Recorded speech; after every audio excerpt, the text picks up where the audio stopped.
This is Steve from Boxing UK in association with Supreme CBD. Barry McGuigan, I've got you at last. Absolute legend. AZIM's just got through. Can you talk us through it? Steve, it's so loud in here, you've got to repeat your question. Say it again. I finally got you at last. AZIM's just done the business again. Can you talk us through that? Yeah, I thought it was a real acid test. I thought he could have got him out of there. If he'd have punched in combinations a bit more. But the counter to that, of course, is that he walks onto a counter left hook, which Fanny Lan had a great left hook. And dangerous, strong, and incredible chin. So, he's only had 9 fights out of it, so this is an amazing performance. And I thought he didn't get him out of there, but then there are guys you're not going to be able to get out of. Just kind of like when I fought Juan Laporte, former world featherweight champion. I hit him with everything, busted a gut. I couldn't get rid of him. And those are the sort of things, those are the sort of exercises you've got to learn. Those are the experiences you have to invade and understand. And I thought he was great. I thought he handled it well. He started bullying him from about 6 rounds in, dominated him in the second half, but didn't get him out of there. And whilst that was mildly disappointing, he could not have beaten him more comprehensively. Because he's so highly thought of, Barry, and everybody's putting him on a pedestal.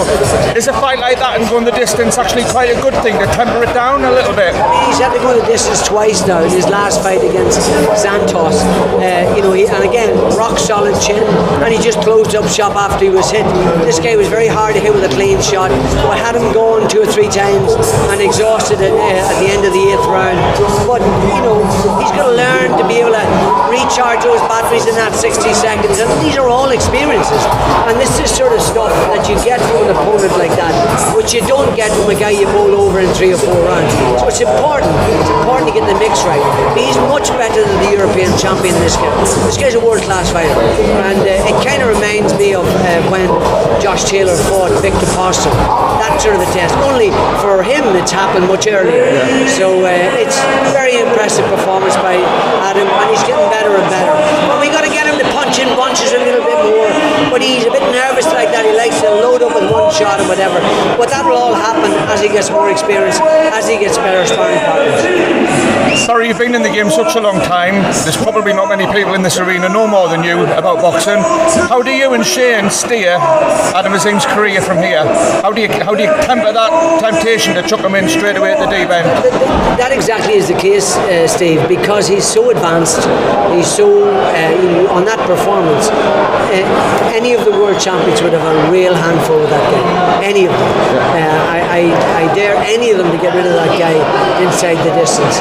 I'd be flabbergasted if they could. He's very strong, very good, and yet Adam had him gone several times. So it's just those finishing touches, those combinations you put together, and then repeat the step back, bang, bang, bang, bang, and then again on him and on him and on him. And it's worth the effort. But these are things you only learn by doing it. So again, it's all a great experience for him. I'm very happy with the performance. 2 very quick ones, Barry. We're just about to get Smith EUBANK in the ring. Can I have your quick prediction?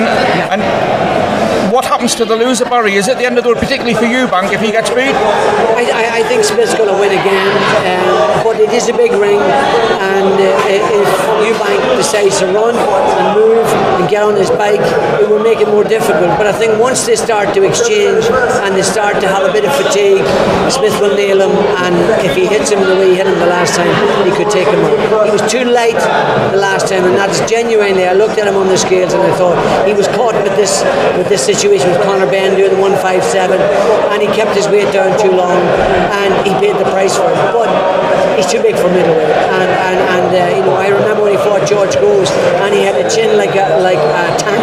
You could hit him with everything, and it just wouldn't budge him. George Groves, one of the biggest punchers in super middleweight history. But you take all that weight away and take away that vitality, and you lose all your resistance. So it'll be interesting to see what happens tonight. I'm picking Smith, probably on points, maybe late stoppage. So there we go. That's my choice. If EUBANK does take a heavy defeat, would you be looking at that's the end of the road for EUBANK, do you think, Barry? I would say it'd be very difficult to go for anywhere else to go after this. It depends how he loses. If he loses in dramatic fashion and is knocked out again, it's the end of the road. Yeah. If he puts up a great fight and scrapes home on a points win over Smith, then his career continues, obviously. But even if he loses on a narrow decision, maybe there's more fights ahead of him. But I know that his relationship with his dad is not so good these days, and I'm sure if he gets stopped again, his dad would be saying, and I would be agreeing with him, don't do it again. Very last one, Barry, and you could answer this in 1 minute, it could take you an hour. I've had the pleasure of you coming here earlier tonight. We talked about boxing gone by. How much has boxing changed now? And are we in a good place in British boxing, Barry? Because that seems to split opinion.